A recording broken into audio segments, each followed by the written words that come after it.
Must-see London parks. London is one big, tiring city. As a tourist, you get to enjoy the best parts, the iconic buildings, the scenic landscape, the excitement of the touristic attractions. Living here, on the other hand, is not as fun. Sooner or later, the crowds, the insanity of the rush hour, and the long commute to work will make you feel exhausted.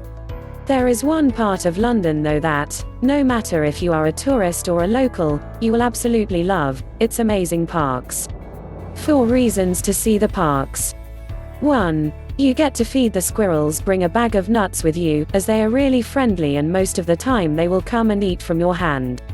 2. You get close to swans. Almost every park in London has a lake and swans, and have the chance to take some amazing photos.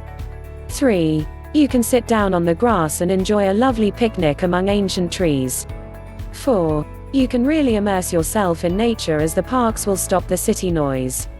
4 parks to see. 1. Regents Park. 2. Epping Forest Woodland in Leytonstone. 3. Holland Park, Royal Borough of Kensington and Chelsea. 4. Richmond Park for its stunning wildlife. So, why of all the London parks I have chosen these 4? Regent Park. Regents Park and Primrose Hill can be reached by taking Central Line up to Great Portland Street and then walk for 5 minutes. It was the first park where I got to feed the squirrels, and also the first time when I was actually chased by them when I had finished the bag of nuts. Let's just say that 10 squirrels running after me were one image you are not about to forget. There are more than 12,000 roses in Queen Mary's Gardens where you can sit and relax. You can visit the open-air theatre and London Zoo, or take a stroll up Primrose Hill for excellent views of the London skyline. Epping Forest in Leytonstone. It is one of London's wild area, where you can enjoy vast open spaces, see a wild flock of parrots, take your dog for a run, or hire a boat and enjoy the swans, ducks and geese. The forest has no established alleys or wide roads, just the narrow pathways that people have carved in time through the grass. You can stay for a picnic or just take some bread from a supermarket and feed the birds. From swans to seagulls and crows, the number of birds gathering for feeding is staggering. Hitchcock was born at 517 High Road, Leytonstone, in the east of London on the 13th of August 1899.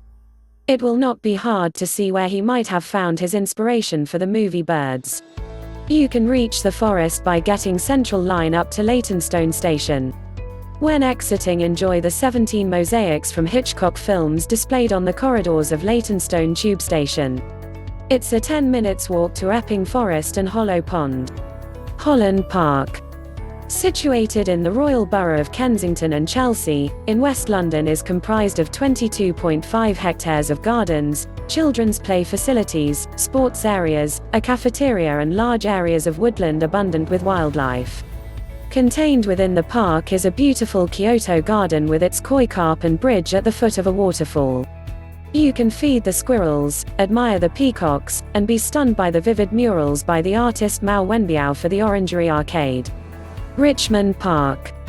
It is the furthest of all parks I have been to, as it takes an average of 1.30 minutes to reach it by tube, train and bus. The park has a protected status as an important habitat for wildlife and is a National Nature Reserve, London's largest site of special scientific interest and a European Special Area of Conservation. The biggest attraction here is the hundreds of wild deer, red and fallow deer, grazing free. You are advised not to come within 50 meters from the animals, especially during breeding season or in May to July when the calves are born. Do not be surprised though, as it happened to me, if the deer will pass nearly 20 meters from you or stumble upon them hiding in the high grass. I loved the chance of photographing them in close range, watching them play or test their strength. Trust me, the experience is worth the long journey until the park.